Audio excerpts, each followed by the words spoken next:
From a man who's a public intellectual, but only in the loose sense that a sumo wrestler is an athlete, this is the Daniel Natal Show.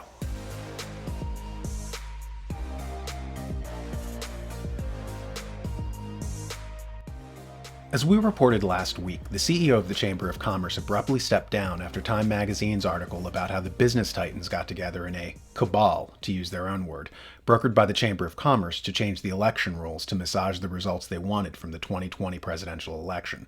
Why this disclosure was important was because back in 1933, the Chamber of Commerce was also involved in a failed coup attempt against President Roosevelt, with representatives from DuPont, JP Morgan, U.S. Steel, General Motors, Heinz Food, Chase National Bank, and others coming together with the Chamber of Commerce to try to mount a fascist takeover of the United States. It was narrowly averted when General Smedley Butler turned on the conspirators. With Time magazine's recent article, The Secret History of the Shadow Campaign That Saved the 2020 Election, this establishment propaganda organ seemed to be no longer denying corporate interference in the election, but justifying it. They claimed that they weren't rigging the election, but fortifying it. This by making sure that the legislature's election integrity laws were abandoned on the local level, that signature verification for ballots were ignored, and that illegal ballots were not removed from vote totals. In Arizona, for example, 36,000 known illegal aliens had voted, and the Secretary of State refused to remove these votes. Trump lost the state by a mere 10,000 votes. A state he would have actually won had the election laws been observed. Time magazine wrote, "In a way, Trump was right." There was a conspiracy unfolding behind the scenes, one that both curtailed the protests and coordinated the resistance from CEOs. Both surprises were the result of an informal alliance between left-wing activists and business titans. The pact was formalized in a terse, little-noticed joint statement of the U.S. Chamber of Commerce and the AFL-CIO, published on Election Day. Shortly after this disclosure, the CEO of the Chamber of Commerce, Tom Donohue, was forced to resign his position. The point of this update on the initial report we did a week ago is something that now comes into focus. The raft of fired CEOs back in 2019 and 2020. Were these individuals who refused to go along with the hostile corporate takeover of America? According to a Forbes article from 2019, the rate of CEO turnover has reached a startling high this year, according to Challenger, Gray & Christmas, a global outplacement and business and executive coaching firm. According to its latest monthly turnover report, 1,009 chief executives had stepped down by the end of August this year, up from 879 a year ago, and more even than in the previous record year, 2008, in the depths of the recession. In the midst of the longest stretch of economic expansion in American history, this development is unexpected. So these were CEOs forced out of their positions under anomalous conditions. Their companies, on the whole, were doing better than ever, yet for some reason, they were forced out. Why? What happened behind the scenes? Why were these individuals deposed, and what forces were arrayed against them? Does Tom Donohue of the Chamber of Commerce have any insights? Hindsight is said to be 20/20, and what was a mystery prior to the election suddenly acquires clarity in the months after the election. Is it possible that the Chamber of Commerce and other corporate representatives went to the International Davos Business Summit and there were given their marching orders? Were CEOs asked to come on board, and those who didn't were unceremoniously removed from their positions to be replaced by men more amenable to the larger plan? What we do know is that the Chamber of Commerce was desperate to get rid of Trump by any means necessary. They feared him normalizing skepticism of globalization. Behavioral economist Cass Sunstein is an expert on what's called choice architecture. He's adept at controlling society through technological means and has in fact been running the DNC's deplatforming initiative and cyber censorship rollout of conservatives across social media. Biden recently tapped him to join the Department of Homeland Security. In his book, How Change Happens, Sunstein writes about something called norm entrepreneurs. These are people who shift the national conversation one way or another and create new norms. In his book, he writes about a study by 3 academics to gauge the influence of Trump on the public. 2 sets of groups were amassed in his study, one set of participants being told back in 2016 that Trump was sure to win, the other group not being given any such assurance. They were asked if they would donate $1 to an anti-immigration organization. One group was told that their name would be kept anonymous, and the other group was given no such guarantee. 54% said that they would donate if they were certain that Trump would win, but only 34% did if they suspected that they'd be doxxed and their names would be publicly available. Now here's where things get interesting. When told that Trump would most certainly win the election, people stopped caring about anonymity.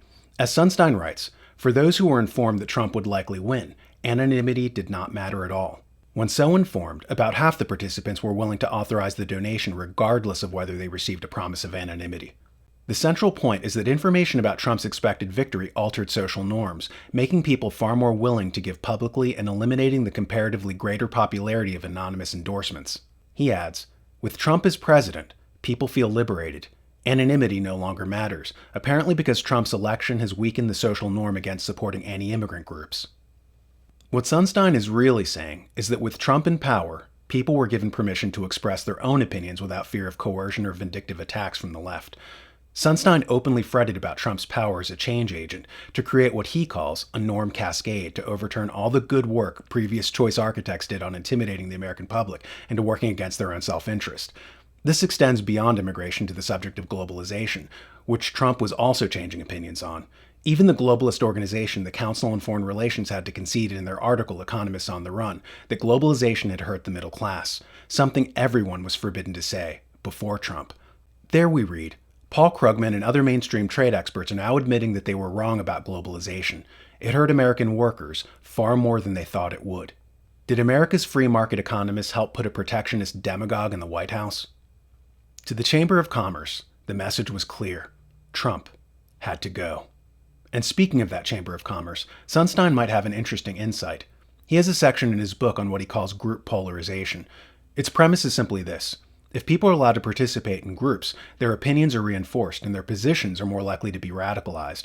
This is just common sense. But in the field of business, for some reason, people didn't think about it. Sunstein writes, group polarization was first found in a series of experiments involving risk-taking decisions. Before 1961, conventional wisdom held that as compared with the individuals who compose it, a group of decision makers, for example a committee or a board, would be likely to favor a compromise and thus to avoid risks. But the relevant experiments, originally conducted by James Stoner, found otherwise. They identified what has become known as the risky shift. Deliberation tended to shift group members in the direction of greater risk-taking, and deliberating groups, asked to reach a unanimous decision, were generally more risk-inclined. And what could be riskier than staging a coup against the United States? They likely had a vote among all the CEOs, and those who weren't into altering the outcome of the election were identified and surgically removed. They were then replaced with men more amenable to funding equally radicalized groups like Antifa to use as a social destabilization force in the run-up to the election, which is why over 200 corporations were funding them, even as they were burning down the very businesses financing them.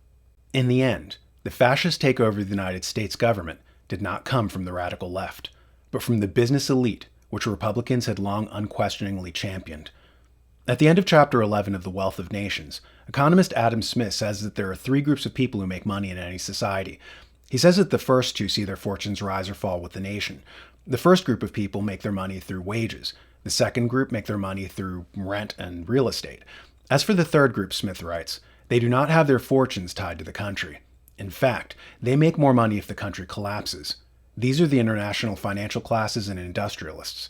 Smith warns, the interest of this third order, therefore, has not the same connection with the general interest of the society as that of the other two. Smith warns of the cunning of this third class and their ability to trick people into thinking that their interest was the public interest, when it was not.